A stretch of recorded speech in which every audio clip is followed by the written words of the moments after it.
Welcome back again mga kaminisang dito sa channel natin. For today's video guys, ang ipaglilingkod ko naman sa inyo ngayon is iti-demo ko sa inyo at isa-sound check natin itong bago nating 1300 watts na Class D amplifier powered speaker na si Mackie Thump 15A. So tara guys, samahan nyo ako mag-sound check.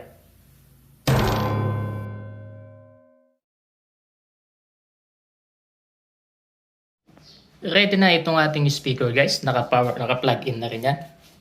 Ipapakita ko lang sa inyo yung kanyang likuran. So ito siya guys, no? Ang magiging setting lang natin sa kanya is music. So i-power on muna natin.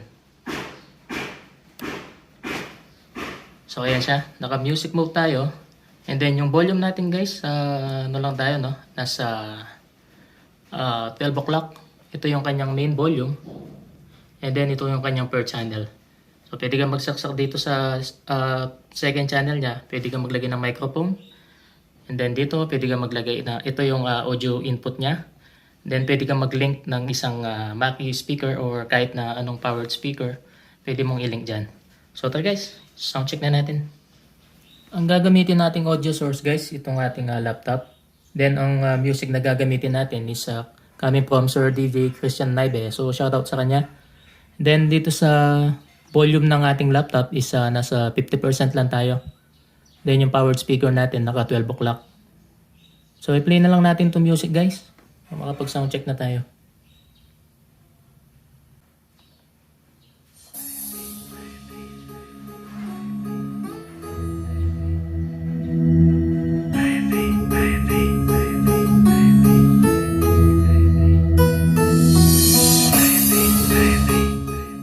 I suggest maglagay kayo ng headset.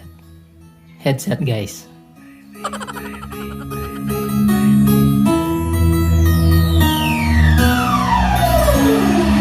Basta Live, the best.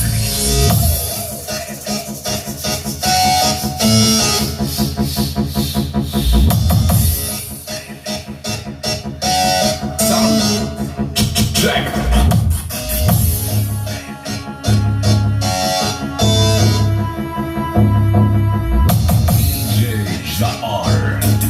DJ Christian Live Remix.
DJ Christian Live Remix.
Peace out.